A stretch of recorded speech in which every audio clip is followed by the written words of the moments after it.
solar farm in the world's most hostile desert, 3,000 kilometers from the cities it powers. 300 billion US dollars budget, 450 gigawatts, enough to light up entire USA. The ground destroys concrete in months. Winds strong enough to pull steel foundations clean out of the earth. Dust that can cut power output by 40% in weeks. No surface water for hundreds of kilometers in any direction. Every engineer said this location was wrong. That's impossible. China built it anyway. This is exactly how. But wait, one question every one of us is thinking right now. If this desert destroys everything, why build here at all? 4 reasons. Land, 1.2 million square kilometers. Sunlight, 3,200 hours a year. No population, nobody to move, nobody to ask. And space, unlimited. The very thing that makes it deadly, makes it perfect. That was the why. Now came the how. The first thing you learn when you try to build in the Gobi is that the ground is not what you expect. It is not soft sand. It is primarily compressed gravel, exposed bedrock, and hard saline clay. Terrain so irregular that engineers often have to resurvey sections repeatedly as wind erosion, sediment movement, and seasonal conditions alter the surface landscape. Engineers quickly discovered that no 2 sections of the site behaved the same way. Foundations that worked in one area often failed in the next, forcing construction plans to be recalculated repeatedly. Concrete, the default answer for every major foundation project in history, was immediately ruled out. The Gobi experiences daily temperature swings of up to 35 degrees Celsius within a single 24-hour cycle. Those constant expansion and contraction cycles place enormous stress on concrete, accelerating cracking and long-term degradation. So the engineers made a decision that, on paper, looks almost insultingly simple, but which required extensive materials testing and field validation before engineers were confident it could survive decades in the desert. No concrete, no poured foundations at all. Instead, steel piles, driven directly into the desert rock by hydraulic pile drivers at speeds that look more like industrial stapling than construction. Across millions of panels, even small positioning errors can create major structural problems. Survey teams, pile drivers, transport crews operate in a continuous sequence, turning the desert into a construction line that stretches to the horizon. Supporting that operation required temporary roads, equipment yards, and worker camps spread across the desert. Before the solar farm could exist, engineers first had to build the infrastructure. Survey teams mapped new ground. Pile drivers installed foundations. Installation crews followed behind, kilometer by kilometer. The desert was transformed into a factory dedicated to building one of the largest energy projects on Earth. The result: a foundation system capable of supporting millions of solar panels across one of the largest renewable energy projects ever constructed. Long before the panels reached the desert, automated factories transformed raw silicon into finished solar modules. What appears in the Gobi as a solar farm is actually the final link in a manufacturing chain stretching across China. And once those millions of panels finally arrive and are mounted onto their frames, solving the ground was only the beginning. Because once those steel piles are in place, and once you start bolting millions of solar panels onto their mounting frames, you have just built the world's largest sail. A new problem emerges. The Gobi is driven by the Siberian anticyclone, one of the most powerful and persistent wind systems on Earth. During major storm events, sustained wind velocities across the desert floor exceed levels that would classify them as hurricane force in coastal regions. A flat solar panel mounted at a fixed angle in this wind becomes an aerodynamic wing, generating enormous lift force.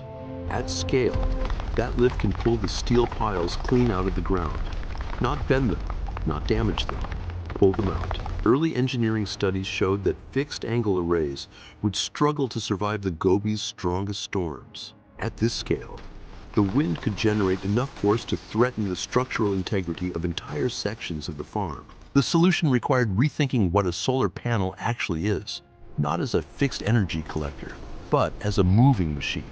Every row of panels is mounted on a dynamic tracking system that continuously follows the sun across the sky. That single change, tracking the sun instead of sitting still, increases energy output by up to 25% compared to a fixed system. But that is almost a side effect. When major storms approach, the control system automatically rotates the panels into a low resistance position, dramatically reducing wind loads across the array. The wind itself is only part of the threat. Sand carried by major storms behaves like airborne sandpaper, slowly eroding exposed surfaces. Critical electronics, drive motors, and control systems are protected inside sealed housings designed to keep abrasive particles out while continuing to operate in extreme temperatures. Extreme temperature swings create a second challenge. Under intense heat, miles of aluminum expand. After sunset, they contract again. Expansion joints built into the mounting structures allow the entire array to move without warping or cracking. Here is the problem nobody talks about when they discuss desert solar power. The problem that could make this entire project economically worthless within months of completion. Dust. The Gobi is a permanent source of microscopic dust particles. As they accumulate on the panels, they block sunlight and steadily reduce power output. Across hundreds of gigawatts of installed capacity, even a modest efficiency loss translates into an enormous amount of lost electricity. The standard solution, water trucks and manual washers, is impossible here. The Gobi has no surface water. Every liter would need to be trucked in across hundreds of kilometers of desert, and the volume required to clean millions of panels on a continuous rotation would consume more logistical resources than the energy savings justify. The math does not work. Water-based cleaning was impossible. Manual cleaning at this scale was equally impractical.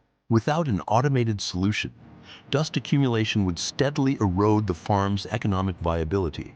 The solution became part of the solar farm itself. Thousands of autonomous cleaning robots permanently integrated into the arrays. Each rover deploys automatically at night, moving down the rows with high-speed cylindrical brushes and electrostatic systems that remove dust without water, human labor, or damage to the glass surface. The robots are only one layer of the system.